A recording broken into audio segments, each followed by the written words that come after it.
आप सभी पत्रकार साथियों का धन्यवाद करती हूँ। मेरा नमस्कार। और आने का मकसद आपको बताया गया है। नए खुलासे हो रहे हैं हर रोज राफाल डील को लेकर। 2019 के चुनावों से पहले नारा था, मैं भी चौकीदार, भाजपा प्रधानमंत्री जी का। कांग्रेस और श्री राहुल गांधी जी ने चौकीदार की चोर का नारा बुलंद किया सबूतों के आधार पर। सबूतों को नजरअंदाज कर दिया गया, राफाल पे उठाए गए सवालों को दफन कर दिया गया।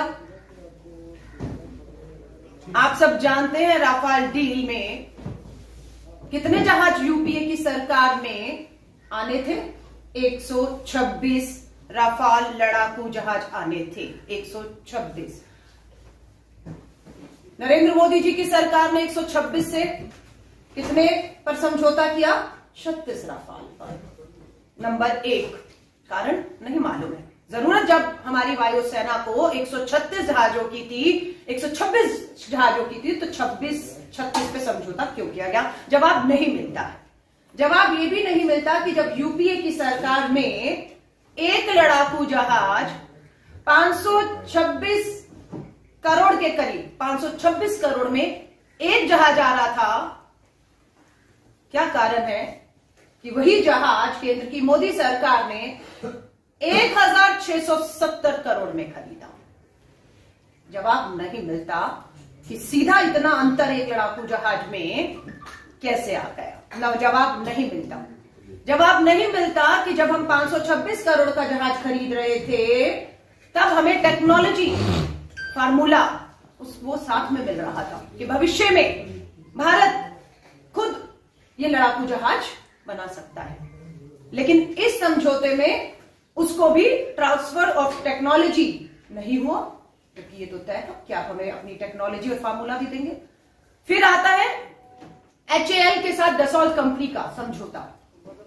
कितनी आसानी से HAL कंपनी, जो अनुभव कंपनी है, जिसने से पहले रक्षा से जुड़े बहुत से सौदों में कामयाबी से हिस्सा लिया, डिलीवरी दी, लेकिन क्या हुआ? रात भर में किसी को नहीं मालूम है कि HAL को बाहर क्यों कर दिया गया इस पूरी डील से, और पूंजीपति मित्रों को लाभ देने के लिए अनिल अंबानी की कंपनी को बीच में ले आया गया, जिसके पास किसी तरह का कोई भी आज से पहले लड़ाकू जहाज बनाने का अनुभव नहीं था। जवाब मिला? जवाब नहीं मिलता है हम लोगों को।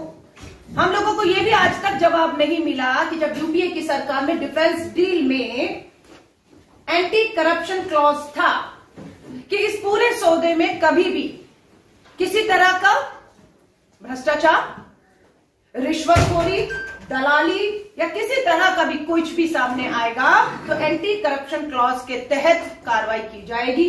उस क्लॉज को किसने और क्यों हटा दिया? जवाब नहीं मिलता है। अगर हमारा म्युनिसिपल कॉर्पोरेशन भी सड़क बनने का भी ऑर्डर करता है तो टेंडर होता है, या करोड़ों रुपए का राफाल डील का कॉन्ट्रैक्ट होता है, लेकिन बिना टेंडर के हो जाता है, रातों हो जाता है। HAL कंपनी को बाहर करके पूंजीपति मित्रों को लाभ देने के लिए सीधा बिना टेंडर के रात समझौता होने दिया जाता है। क्यों टेंडर कॉल नहीं किया गया? ये सवाल देश जानना चाहता है, सिर्फ कांग्रेस के सवाल नहीं है। सवाल ये भी उठता है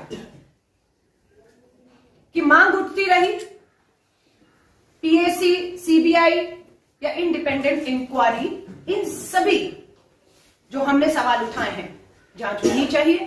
होता क्या है? मामला जाता है सुप्रीम कोर्ट में राफाल के ऊपर। क्या होता है? सुप्रीम कोर्ट के उस जज को राफाल में बिना जांच के क्लीन चिट देने पर राज्यसभा सीट से नवाजा जाता है। और जब राफाल डील की सुनवाई सुप्रीम कोर्ट के वो जज कर रहे थे, नाम आप सब जानते हैं, उन जज का सेक्स स्कैंडल भी सामने आ जाता है, उसमें भी क्लीन चिट मिल जाता है उन्हें राज्यसभा से नवाजा जाता है। बदले में क्या मिलता है? राफेल डील में क्लीन चिट। अब मेरा यहां पर आने का मकसद क्या है, मैं आपको बता रही हूं। नया क्या है इसमें? ये तो सब बातें चल रही थी जिसे नजरअंदाज किया गया। 4 अक्टूबर 2018 को, सबसे पहले 4 अक्टूबर 2018 को किसने CBI को जाकर जो भी दस्तावेज, जो भी मीडिया के थ्रू खबरें थी कि इसमें दलाली, भ्रष्टाचार हुआ है, इसके लिए भाजपा के 2 पूर्व केंद्रीय मंत्री यशवंत सिन्हा जी और अरुण शौरी जी, और एक वरिष्ठ वकील ने जाकर सीबीआई में शिकायत दर्ज की। उसके बाद नोट करिए तारीख 11 अक्टूबर 2018, 4 अक्टूबर के बाद 11 अक्टूबर 2018 क्या हुआ? मॉरिशस की सरकार के अटॉर्नी जनरल ने, मॉरिशस की सरकार ने सीबीआई को दलाली के सबूत सौंपे। मॉरिशस सरकार ने, उन्होंने कहा बिल्कुल इसमें दलाली खाई गई है, जिसने दलाली खाई है उसका नाम और सबूत हम आपको दे रहे हैं। अब क्या होना चाहिए था? सबूत आ रहे हैं, सीबीआई की इंक्वायरी आगे बढ़नी चाहिए थी। 23 अक्टूबर, 4 अक्टूबर के बाद 11 अक्टूबर, 11 अक्टूबर के बाद 23 अक्टूबर, एक ही महीने में घटनाक्रम देखिएगा। क्या हुआ फिर 23 अक्टूबर को? 23 अक्टूबर को तब के सीबीआई डायरेक्टर आलोक वर्मा इस जांच को ईमानदारी से आगे बढ़ाने का, निष्कर्ष तक पहुंचने का फैसला कर लेते हैं कि इसकी जांच होगी। लेकिन क्या हुआ? क्या हुआ? रात को दिल्ली पुलिस को सीबीआई डायरेक्टर के घर में भेजकर रेड कराई जाती है। ये इतिहास में पहली बार हुआ था कि दिल्ली पुलिस सीबीआई डायरेक्टर के घर पर रेड करती है, राफेल से जुड़ी सारी फाइलें जब्त कर लेती है, उन्हें रातों रात तख्ता पलट करके आलोक वर्मा जी को अपने पद से, सीबीआई के डायरेक्टर से हटा दिया जाता है। क्या डर था? क्या खौफ था? हो जाने देते जांच। लेकिन ऐसा तो इतिहास में कभी से सुना हो तो बता दीजिएगा। और उसके बाद Shri M Nageshwar Rao income tax अधिकारी रहे, उनको रातों रात डायरेक्टर बना दिया गया। सोचा चलिए, पुलिस ने, दिल्ली पुलिस ने फाइलें जब्त की हैं, आलोक वर्मा हटाए गए, एम नागेश्वर राव बनाए गए, जांच आगे बढ़ेगी। 2018 से वो फाइलें कहां हैं नहीं मालूम किसी को भी। जो जांच आलोक वर्मा कर रहे थे उसे नागेश्वर राव ने आगे क्यों नहीं बढ़ाया, उसको ठंडे बस्ते में डालकर खत्म क्यों कर दिया? ये सवाल उठ रहे हैं। आज सवाल ये भी उठते हैं, अभी ताजा हाल ही में फ्रेंच न्यूज पोर्टल एजेंसी जिसका नाम है mediapart.fr, मीडियापार्ट, ये फ्रेंच की न्यूज पोर्टल खुफिया पत्रकारिता है, उसने अभी खुलासा किया है। एक मिडल मैन का नाम है सुषेण गुप्ता। सुषेण गुप्ता ने इंडियन निगोशिएटिंग टीम के जो 2015 के समझौते थे, भारत सरकार कहें, फ्रांस की सरकार कहें, दसॉल्ट के साथ थे, उसके गोपनीय दस्तावेज जो डिफेंस मिनिस्ट्री के पास ही होने चाहिए थे, उम्मीद की जाती है, रक्षा से जुड़ा हुआ, देश की सुरक्षा से जुड़ा हुआ एक सबसे बड़ी डील थी, लेकिन वो दस्तावेज सुषेण गुप्ता के घर पर मिलते हैं। कब मिले? 26 मार्च 2019 को ईडी की रेड में। कांग्रेस ने रेड नहीं किया, किसने रेड किया? ईडी ने रेड किया। 26 मार्च 2019 को बिचौलिए सुषेण गुप्ता के घर पर। अब क्या क्या मिला बता रही हूं, लिख लीजिएगा। वहां से आपको मिलता है नंबर 1 दस्तावेज, बेंचमार्क प्राइस डॉक्यूमेंट्स डेटेड 10/8/2015। 2015 में डिफेंस मिनिस्ट्री में सौदे को लेकर जो प्राइस तय हुआ था उसके कागजात सुषेण गुप्ता के घर पर मिले हैं, सरकारी दस्तावेज। दूसरी चीज, the record of discussions by the INT is Indian negotiating team, जो डिफेंस मिनिस्ट्री की थी, उन्होंने क्या चर्चा की है राफेल की डील को लेकर, उसके पॉइंट्स नोट थे, वो भी कागज दस्तावेज उनके घर मिलता है। एक्सेल शीट, तीसरी चीज क्या मिली? ईडी को मिली, छापे में मिली। Excel sheet of calculations made by defence ministry, पूरा जमा घटा बाई खाता कि इसमें एक्सेल शीट पे एक एक पॉइंट कि ये जहाज होगा, ये टेक्नोलॉजी के साथ आएगा, इसमें ये लगा होगा, वो लगा होगा, जो भी सुरक्षा से जुड़े उसकी एक एक। अगला, Eurofighters counter offer of 20% discount to government of India. Dassault से ना लेकर यूरोफाइटर का भी दस्तावेज था कि हमसे आप लेंगे भारत सरकार तो यही हम आपको 20% डिस्काउंट कर देंगे। ये भी दस्तावेज बिचौलिए सुषेण गुप्ता के घर में ईडी ने रेड में पकड़ा। ये बता रहा था कि ये डील दसॉल्ट आपके हाथ से जा सकती है। क्योंकि यूरो फाइटर 20% डिस्काउंट पर दे रहा है फाइटर, ये उसको खबर पहुंचाएगी। ये दस्तावेज सरकारी डिफेंस मिनिस्ट्री का गोपनीय दस्तावेज सुषेण गुप्ता के घर पे। नेक्स्ट आ जाइए, a note dated 24 June 2014 sent to Dassault by Sushen Gupta. Dassault को 24 जून 2014 का लिखा हुआ सुषेण गुप्ता का डिसॉल्ट को लिख रहा है। कौन है सुषेण गुप्ता? किस बिहाफ पर वो डिसॉल्ट को ये नोट लिख रहा है और बातचीत कर रहा है? किसने अधिकार दिया था सुषेण गुप्ता को, और क्यों डिसॉल्ट इसे एंटरटेन कर रहा था? ये सवाल खड़े हैं। ये सवाल आपके माध्यम से हम केंद्र की मोदी सरकार से पूछ रहे हैं कि नोटेड डेट 20, ये ईडी ने जब्त किया है, हमने नहीं। मैं वापस सवाल उठा रही हूं। बाय सुषेण गुप्ता ऑफरिंग, अब क्या लेटर में लिख रहा है? Offering a meeting with the political high command, कि वो दिल्ली की सत्ता के गलियारों में बैठे हुए जो इस पूरी डील में सबसे बड़ा रोल प्ले करते हैं, वो चाहे तो इनकी मीटिंग उनसे जब चाहे तब करा सकते हैं। Did such meeting take place with the high command? हम पूछना चाहते हैं, जिस मीटिंग का जिक्र किया गया, क्या वो मीटिंग सुषेण गुप्ता दसॉल्ट के मालिक और केंद्र सरकार के मंत्रियों के बीच या जो भी ब्यूरोक्रेट हुई या नहीं? हाँ या ना बता दीजिए कि नहीं हुई। हमारे तो सवाल है, सरकार जवाब से भाग रही है। क्यों भाग रही है? सब जानते हैं, चोर की दाढ़ी में तिनका है।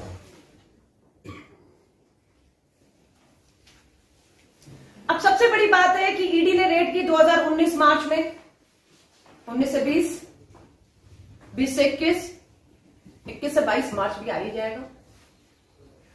क्या हुआ उस ईडी की रेड का और ये दस्तावेज का? कुछ भी नहीं हुआ। क्यों नहीं हुआ? होना चाहिए था ना।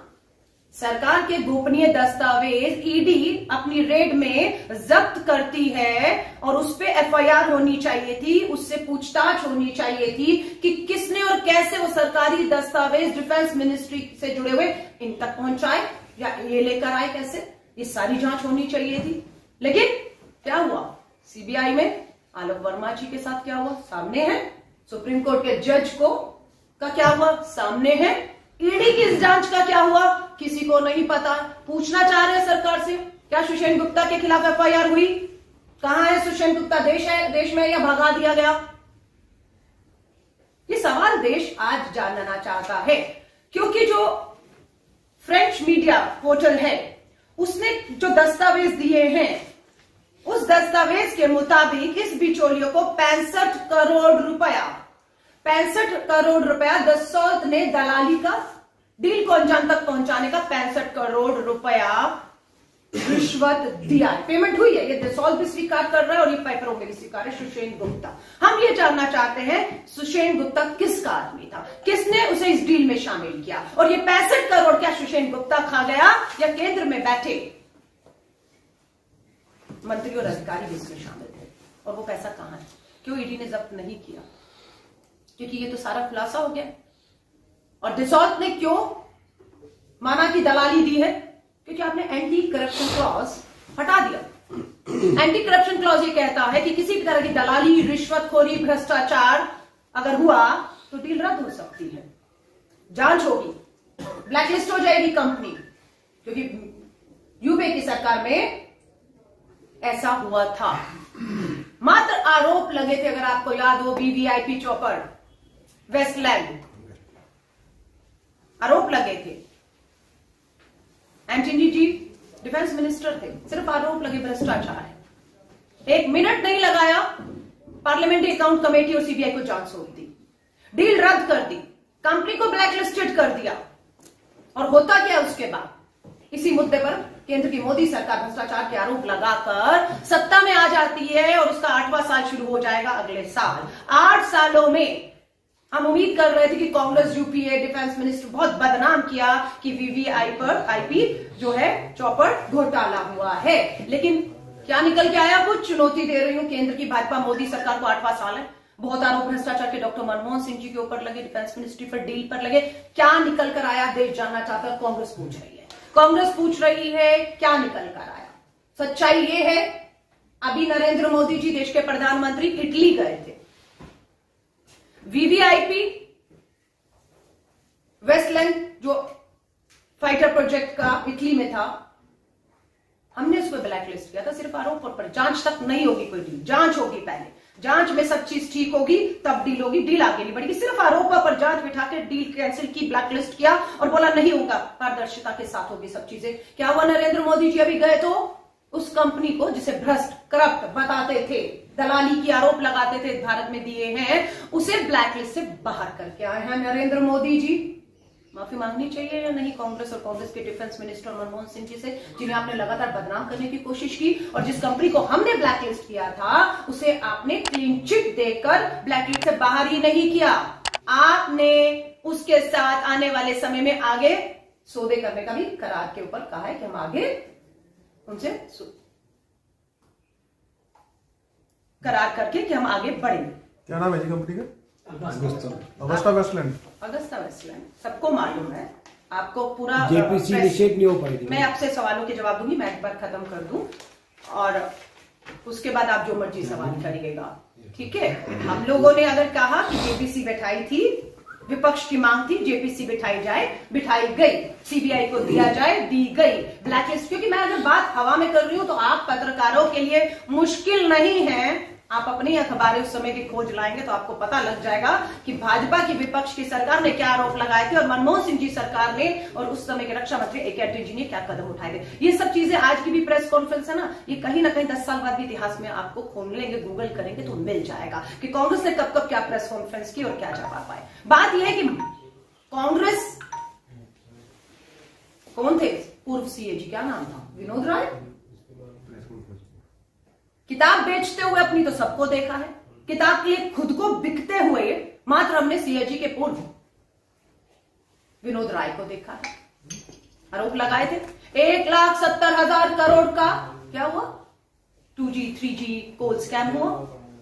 सुप्रीम कोर्ट में उसी विनोद राय ने लिखित में हमारे ही सांसद संजय निरूपम जी से लिखित में माफी मांगी कोर्ट में, बिना शर्त के कि उनके पास इस सब आरोपों के कोई सबूत नहीं। कोई और कहता तो समझ आती। वो सीएजी का पूर्व सीएजी कह रहे हैं जिन्होंने भाग भाग कर हर इंटरव्यू में, टीवी में, मीडिया में इंटरव्यू देकर हमारी डॉक्टर मनमोहन सिंह जी और यूपीए सरकार को बदनाम किया कि 2G 3G कोल जी ये वो, और उसके बाद दस्तावेज भी दिखाते रहे, 170,000 करोड़ का जीरो जीरो नहीं लगते थकते थे। आज जब उनको का सबूत पेश करिए, 7 साल हो गए हैं, तो वहां पर लिखित में माफी मांगकर आ जाते हैं। आज डॉक्टर मनमोहन सिंह जी 89 ईयर्स की अपनी अवस्था में हैं। आप सबकी दुआओं से बहुत बार अस्पताल गए, वापस आए, जिंदगी के इस पड़ाव में है। मुझे लगता है कि जितना बदनाम मीडिया में भाजपा की सरकार हो, विनोद राय हो, अन्ना हजारे हो, अरविंद केजरीवाल हो, मनीष आपका डॉक्टर किरण बेदी हो, जनरल वीके सिंह हो, इन्हीं आरोपों पर भ्रष्टाचार के आरोप, पूरा अन्ना आंदोलन दिल्ली और ये वो पूरे देश में लहर थी। अरविंद केजरीवाल ने लिखित में माफी मांगी, विनोद राय ने लिखित में माफी मांगी। आज 8वें साल में केंद्र की मोदी सरकार एक भी आरोप, बोथ स्कैम में तो डॉक्टर मनमोहन सिंह जी का नाम था, एक आरोप साबित नहीं कर पाई। मैं पूछना चाहती हूं 8 साल में माफी मांगनी चाहिए उन्हें देश से, क्योंकि देश को झूठ बोलकर एक स्वच्छ छवि के पूर्व प्रधानमंत्री हमारे डॉक्टर मनमोहन सिंह जी को बदनाम किया गया और आज आपके सामने सच्चाई है। चुनौती दी थी हम लोगों ने, सबूत करिए, सत्ता आपकी है, ईडी सीबीआई पुलिस जज सब आपके कहने पर चल रहे हैं, करिए साबित और सूली पर चढ़ा दीजिएगा। 8 साल कम तो नहीं होते, 2 साल बचे, अभी भी चुनौती खुलकर यहां पर देकर जा रही है। दम हो, सबूत हो तो कांग्रेस की प्रवक्ता के तौर पर चुनौती देकर जाती हूं, अगले 2 साल में केंद्र की मोदी सरकार को अभी भी दोबारा फाइलें खुलवा लीजिए, दम हो, क्योंकि अब तो माफिया मांग रहे हैं सुप्रीम कोर्ट में लिखित में, कुछ नहीं था, सिर्फ एक माहौल बनाना था। तो अभी हम लोग मांग करते हैं कि केंद्र की मोदी सरकार, क्योंकि इसमें 3 लोग शामिल हैं, पीएमओ, क्योंकि ये डील सीधा पीएमओ से थी। 2015 में प्रधानमंत्री जी खुद गए थे पेरिस में इस डील को फाइनल करने के लिए, किसी को नहीं पता था, रक्षा मंत्रियों को नहीं पता था, रातों रात डील साइन हो गई, क्लॉज में बदलाव हो गया, एंटी करप्शन हटा दिया गया, सीबीआई के डायरेक्टर को रात को उठा लिया गया। उस कमेटी का चेयरमैन कौन है? प्रधानमंत्री जी है। कौन डायरेक्टर बनेगा, कब, 2 बजे रात को, इतनी क्या आपको आ गई थी परेशानी। आज हम मांग करते हैं कि पार्लियामेंट्री अकाउंट कमेटी के तहत इन सभी जो सबूत अभी दोबारा से मॉरिशस की सरकार ने दिए, फ्रांस की सरकार ने पेश किए हैं, पूरे कागज और दस्तावेज आपके पास हैं, देश की सुरक्षा से जुड़ा हुआ ये सबसे बड़े सवाल हैं जिसके जवाब केंद्र की मोदी सरकार को देने चाहिए। पीएसी जांच बिठाई जाए, निष्पक्ष जांच की ये देश मांग करता है। हम भी चाहते हैं दूध का दूध और पानी का पानी होना चाहिए। कांग्रेस के समय पर आरोप लगे, हम किसी भी जांच से पीछे नहीं हटे, सच्चाई सामने है। भाजपा की पूर्ण बहुमत की दूसरी बार की सरकार भी चाहकर भी आरोप साबित नहीं कर पाई, किसी को जेल नहीं भेज पाई। आज हम यही मांग करते हैं जो हमारे समय पर हुआ वो आपके समय पर, अब हम उम्मीद करते हैं 8वां साल है, आप खत्म होने वाला है। और राफेल डील के ऊपर, क्योंकि हमें मालूम है चौकीदार ही असली चोर है और उसने सिर्फ अपने पूंजीपति मित्रों को फायदा पहुंचाने के लिए एक अनुभवी कंपनी एचएल को बाहर करके रिलायंस कंपनी अनुभवहीन उसको अंदर किया। ये देश की सुरक्षा से जुड़े हुए मामले हैं और मैं उम्मीद करती हूं जितनी मुस्तैदी से आप लिखते थे कांग्रेस के समय पर, उतनी मुस्तैदी निर्दयता के साथ आपकी कलम अब भी, क्योंकि पहले भी आपकी कलम पक्ष नहीं विपक्ष के लिए चलती थी, अभी भी आपकी आवाज सत्ता नहीं विपक्ष, देश आपसे सवाल कर रहा है, जवाब आपसे चाह रहा है। जवाब सत्ता में बैठा हुआ देगा, विपक्ष नहीं देगा। विपक्ष जनता की तरफ से सवाल उठा रहा है, आपसे पूछ रहा है, जो आरोप कांग्रेस लगा रही है, तथ्य और सबूतों के साथ लगा रही है, उसका जवाब देश के प्रधानमंत्री खुद आगे आकर दे, ये हमारी मांग है। सुषेण गुप्ता कहां गायब कर दिया गया, देश से भगा दिया गया, एफआईआर क्यों नहीं की गई? जो दस्तावेज आए हैं कि उसने 65 करोड़ रुपया दलाली का लिया है।